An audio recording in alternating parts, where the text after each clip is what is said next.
নকশা, এই নকশাটা আমি একেবারে সহি নকশাটা আমি কোথাও পাচ্ছিলাম না। সবগুলির মাঝে কিছু না কিছু ভুল ছিল, এই জন্য আমি নকশাটা দিচ্ছিলাম না। কিন্তু আমি এই এই বইটার মাঝে তাজ সুলেমানি তাবিজের কিতাব, আপনারা দেখতে পাচ্ছেন বইটা, এটা বাংলাদেশি একটা কিতাব, কিন্তু এই বইটার মাঝে আমি সহি নকশাটা পেয়েছি। এই নকশার উপরে আমার তাহাকিকও করা আছে। এই নকশাটা আমি অনেকদিন থেকে লিখি, কিন্তু এই শুদ্ধ নকশাটা বইয়ের মধ্যে আমি পাচ্ছিলাম না। আমি আমার উস্তাদের কাছ থেকে শিখে শিখে লিখছিলাম, তো এই বইয়ের মধ্যে পেয়ে আমি আজকে আপনাদের নকশাটা দিয়ে দিচ্ছি। ওই 10 নকশার মধ্যে এটা হচ্ছে একটা নকশা। এই নকশাটার আপনারা জিন এবং জাদু উভয় রোগীকে নকশাটা দিবেন। এই নকশাটার কাজ কি আমি আগে বলি।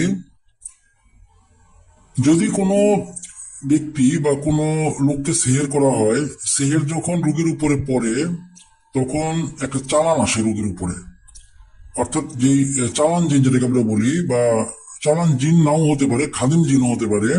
এই চালানটা যখন আসে তখন রোগী বুঝতে পারে, হয়তো রোগী বুঝতে পারলেও কেন সতর্ক হয় না, কারণ সে এগুলোকে স্বাভাবিক মনে করে। কিন্তু রোগীর শরীরে যদি এই নকশাটা থাকে, ওই মুহূর্তে যে চালানটা আসছে রোগীর শরীরে, তখন এই নকশাটা যদি রোগীর শরীরে থাকে, লা হাওলা ওয়ালা কুওয়াতা ইল্লা বিল্লাহিল আলিয়্যিল আযীমের নকশা এটা, তাহলে ওই চালানটা সাথে সাথে জ্বলে যাবে। ওই চালানটা রোগীর শরীরে আর ঢুকতে পারবে না। এটা দুইটার মাধ্যমে করা যায়। একটা হচ্ছে এই নকশাটার মাধ্যমেও করা যায় এই কাজটা, আর একটা হচ্ছে সূরা ইয়াসিন শরীফের আপনার 8 এবং 9 নম্বর আয়াত শরীফের মাধ্যমেও একই কাজ করা যায়। দুইটার মাধ্যমে একই কাজ হয়। তো যেহেতু 8 এবং 9 নম্বর আয়াত শরীফের ওইটা করতে গেলে আবার সমুদ্র ফেনা লাগে, সমুদ্র ফেনা দিয়ে দিতে হয় তাবিজের মাদুলির মধ্যে, যেটাকে আমরা ইংলিশে কাটল ফিশ বোন বলি, বা বাংলায় বা কবিরাজের দোকানে এটাকে সমুদ্র ফেনা বলে, সাদা সাদা দেখবেন আপনারা, ওইটা দিয়ে দিতে হয়। ওইটার উপরে আট আট সূরা ইয়াসিনের 8-9 নম্বর আয়াত শরীফ পরে ফু দিয়ে রাখতে হয়। সেক্ষেত্রেও চালান জ্বলে যায়, খাদেম জিন আসলে সাথে সাথে জ্বলে যায়। আবার এই কাজটা এই নকশাটা দিয়েও হয়।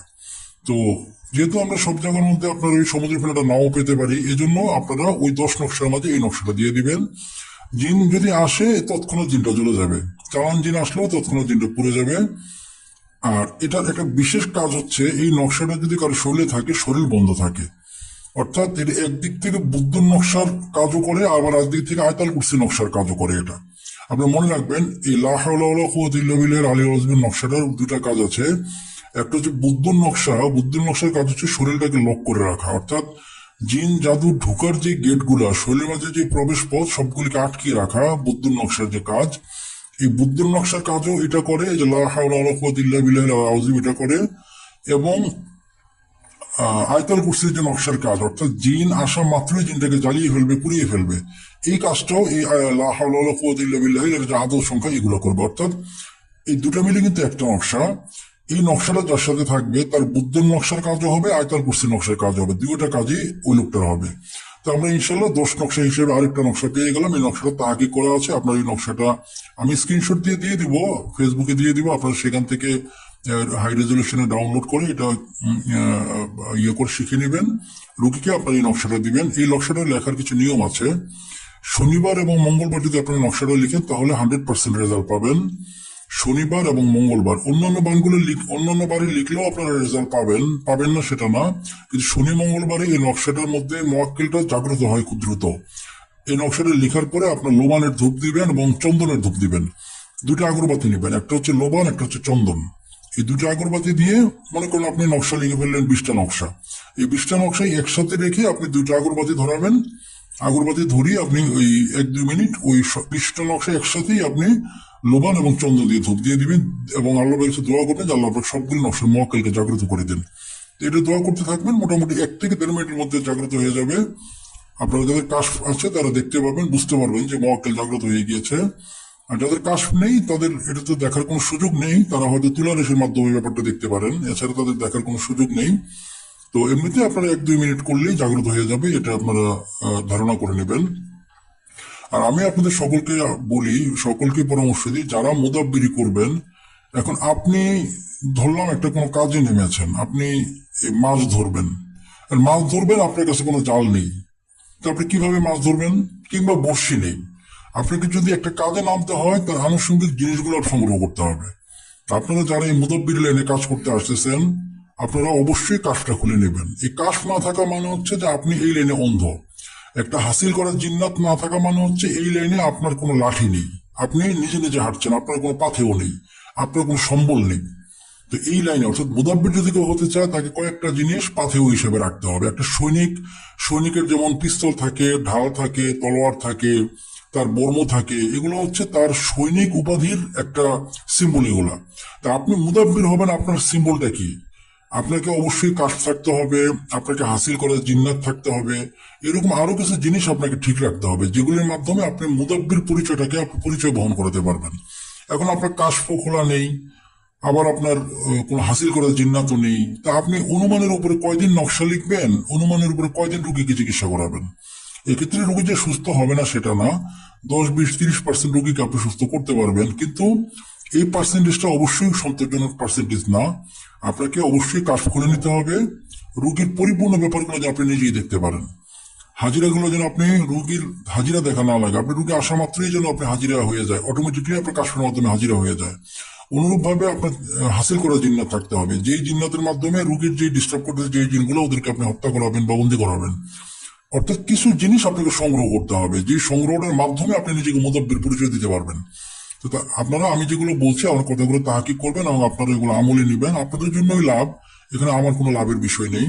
আপনাদের কিভাবে এই লাইনে আপনারা সফল হবেন আমি ওইটার একটা গাইড আপনাদেরকে দিয়ে দিচ্ছি। আপনারা সকলে মনোযোগ দিয়ে শুনবেন এবং এগুলো আমলে নেবেন, শুধু শুনলে হবে না, এগুলো আমলে নেবেন আপনারা। তো যাই হোক, 10 নকশার আরেকটা নকশা আমরা পেয়ে গিয়েছি, যদিও বইয়ের মধ্যে এটা জাদুর না দূর করার নকশা লিখেছে, অ্যাকচুয়ালি এটা একদিক থেকে জাদুর যে খাদেম বা চালান জিনকে জ্বালিয়ে ফেলবে এটা, এবং আরেক দিকে কাজ হচ্ছে এটা আপনার বুদ্ধর নকশার যে কাজ করবে, অর্থাৎ শরীরটাকে বন্ধ করে দিবে। এটা আপনারা শনিবার এবং মঙ্গলবারে লিখবেন, অন্য কোনো দিন লিখবেন না। সবচেয়ে ভালো হয় শনিবার ফজরের নামাজের পরে ওই জানামাজে বসে লিখবেন আপনারা নকশাটা। এটা যদি আপনারা করেন তাহলে 10 সেকেন্ডও লাগবে নকশাটা জাগ্রত হতে। এগুলো আমার পরীক্ষিত কথা। আপনারা যদি খুব পরীক্ষিত কথাগুলির ডকুমেন্ট চান আপনারা আমার এখানে এসে আমি আপনাদেরকে বুঝিয়ে দিতে পারবো, সমস্যা নেই। আমি প্রতিটা কথাই আমি যেগুলো আমি পরীক্ষিত বলি এগুলো আমি আপনাদেরকে দেখাতে পারবো। আপনারা চ্যালেঞ্জ করলেও চ্যালেঞ্জ করতে পারেন, কোনো সমস্যা নেই। আপনার 10 সেকেন্ডও লাগবে না জাগ্রত হতে, যদি শনিবার ফজরের নামাজের পরে ওই জানামাজে বসে আপনারা এগুলো লিখেন। আপনি এক জানামাজে বসে 20টা নকশা লিখে ফেলবেন, সারা সপ্তাহে হয়তো লাগতে পারে। 20টা নকশা লিখে ফেলবেন। আগর ইসমে আজম 3 বার পড়বেন, আয়তাল কুরসি 3 বার পড়বেন, সূরা ফাতিহা 3 বার পড়ে ফু দিবেন, দেখবেন জাগ্রত হয়ে গেছে। এরপরে আপনারা তারপরে লোবান এবং চন্দ্রের ধূপ দিয়ে দিবেন যাতে মহাক্কাদের শক্তি তৈরি হয়ে যায়। শুধু জাগ্রত না, জাগ্রত হওয়ার পাশাপাশি আপনার মহাক্কাদের শক্তিও তৈরি করে দিবেন। খুব ভালো কাজ হবে ইনশাল্লাহ। আমি নকশাটা দিলাম, আপনারা 100টা রোগীকে দিবেন, তার নাম মোবাইল নাম্বার দিয়ে রাখবেন এবং আপনারা তাদের সাথে যোগাযোগ করে দেখবেন এই 100টা রোগীর মধ্যে কমপক্ষে 80টা রোগী আপনাকে এই কথা বলবে যে হ্যাঁ হুজুর, এই নকশাটা দেওয়ার পর থেকে আমরা অনেক উপকার পাচ্ছি। 80টা রোগী অন্তত বলবে যে আল্লাহ পাক আল্লাহ হাবিব আমাদেরকে হেফাজত করছেন এই নকশাটা ওসিলা। 80টা রোগী বলবে। আর যদি আপনারা 10 নকশার মধ্যে এটা দিয়ে দেন, এটা 10 নকশার একটা নকশা এটা, তাহলে তো রোগী ওই 10 নকশাটা যার কাছে থাকবে, আপনারা জেনে রাখবেন আল্লাহ পাকের হাবিব হুজুর পাক সাল্লাল্লাহু আলাইহি ওয়াসাল্লাম যদি তার উপরে শুধু অসন্তুষ্ট না থাকেন, আল্লাহ পাক হাবিব হুজুর সাল্লাল্লাহু আলাইহি ওয়াসাল্লাম যদি তাকে ক্ষতি না করেন, অর্থাৎ ওনাদের পক্ষ থেকে যদি কোনো অসন্তুষ্টি না থাকে ওই বান্দার উপরে, পৃথিবীতে কোনো শক্তি নেই, শয়তান তো নাই, কোনো শক্তি নেই যে তার ক্ষতি করবে। জিন এবং জাদু তাকে ক্ষতি করবে, এটা কোনোভাবেই সম্ভব না। আপনারা 10 নকশা যেগুলো আমি শিখাচ্ছি, এটা খুব সম্ভবত 9 নম্বর নকশা দিলাম। তো 10 নকশাটা যখন পরিপূর্ণ দেওয়া হয়ে যাবে, আপনারা 10টা নকশা রুগীদেরকে আপনার মাদুলি বানিয়ে সেটাকে সিল করে কালো কাপড় দিয়ে মোম দিয়ে সিল করে দিবেন এবং ওই 100টা রুগীর কাছ থেকে রিভিউ আমাকে জানাবেন। আপনারা জেনে রাখবেন অন্তত 80% আপনারা আমাকে পজিটিভ রেজাল্ট দিবেন। এগুলো পরীক্ষিত বিষয়। আমি আবারও বলছি যে আমার পরীক্ষিত বিষয় আপনারা চ্যালেঞ্জ করতে পারেন, আমি চ্যালেঞ্জ গ্রহণ করবো এবং আমি আপনাদেরকে উত্তর দিয়ে আমি চ্যালেঞ্জ থেকে বের হবো, আমি আপনাদেরকে প্রমাণ দিয়ে চ্যালেঞ্জ থেকে বের হবো, সমস্যা নেই। আপনারা আমার যে কথাগুলো এগুলো মনোযোগ দিয়ে শুনবেন। আমার যারা ছাত্র আছেন তারা তো অবশ্যই শুনবেন, আর আমার যারা ভিউয়ার্স আমি তাদেরকে রিকোয়েস্ট করবো যে আপনারা এগুলো পরীক্ষা করে দেখবেন যে আমি কথাগুলো বলছি, কথাগুলো সত্যতা কতটুকু, এটা কার্যকারিতা কতটুকু, এবং আপনার এই কথাগুলো থেকে আপনারা কি ফল পেয়ে কতটুকু ফল পাচ্ছেন, এটা আপনারা কমেন্টসের মাধ্যমে লিখে যাবেন। যদি ফল না পান তাহলেও লিখবেন, সেক্ষেত্রে আমি চেক দিব, আপনাদেরকে আমি চেক দিয়ে দেখবো যে আপনাদের কোনো বন্দিশের ঝামেলা আছে কিনা কিংবা রজাত আছে কিনা। এগুলো রজাত বন্দিশ থাকলে আপনার লেখা তাবিজে কাজ হবে না, কারণ একদিক থেকে আপনি নকশা লিখতেছেন অন্য দিক থেকে আপনার যে চালান যেটা আছে, চালান জিন, বা আপনার যদি রজাত থেকে থাকে রজাতের যে খাদেম, কিংবা আপনার যদি বন্দিশ থেকে থাকে যে বন্দিশ দিয়েছে, যেখান থেকে বন্দিশ লেগেছে, ওদের উপরে আপনার নকশাটার উপরে আবার অন্যরকম ক্রিয়া করা হবে, যার জন্য নকশাটা জাগ্রত হবে না, বিধায় আপনার নকশাগুলো কাজ করবে না। সেক্ষেত্রে আপনার যদি এরকম কেউ হয় যে নকশা রেখার পরেও কাজ হচ্ছে না, আপনারা আমাকে জানাবেন। আমি প্রত্যেককেই সমস্যা আছে কি নেই, তার শরীরে জিন, জাদু, রজাত বা বন্দিশ বা বদনজরের সমস্যা আছে কি নেই, এটা সবাইকে আমি ফ্রি লিখে দিই। এটার জন্য আমি এক পয়সা হাদিয়া নিই না, এটা আমি আল্লাহ পাক, আল্লাহর হাবিব হুজুর ইসলামের কাছ থেকে আমি প্রতিদান নিব। আমি আপনাদের কাছ থেকে প্রতিদান নেই না এটার। আপনাদের সমস্যা আছে কিনা শুধু এতটুকু আমি দেখে দিই। আর যদি খুব ব্রডলি দেখতে চান কি সমস্যা আছে, কিভাবে কাটাতে হবে, বা কি অসুবিধা, বা এগুলো রিকভারির নিয়ম, সেক্ষেত্রে আমি আপনাদের হয়তো আশা লাগবে, এবং আপনাদের হয়তো হাতিয়ে দিয়ে আমি ব্যাপারগুলো দেখে দিব বা চিকিৎসা করে দিব। কিন্তু সমস্যা আছে কি নেই আপনাদের, বদনজর, বন্দিশ, রজাত বা জাদুটোনা বা জিন, চালান জিন হোক, এগুলো আছে কিনা এগুলো আমি এমনি দেখে দেবো, সমস্যা নাই। আমি আল্লাহ পাক হাবিব ইসলামের কাছ থেকে প্রতিদিন আশা করি, আর আপনাদের কাছ থেকে শুধু দোয়া আশা করি। আপনারা যারা মুদাব্বির হতে চাচ্ছেন, ইউটিউবে আমি দেখেছি অনেকে মুদাব্বির হতে যাচ্ছেন, ফেসবুকে আমি দেখেছি অনেকে মুদাব্বির হতে যাচ্ছেন।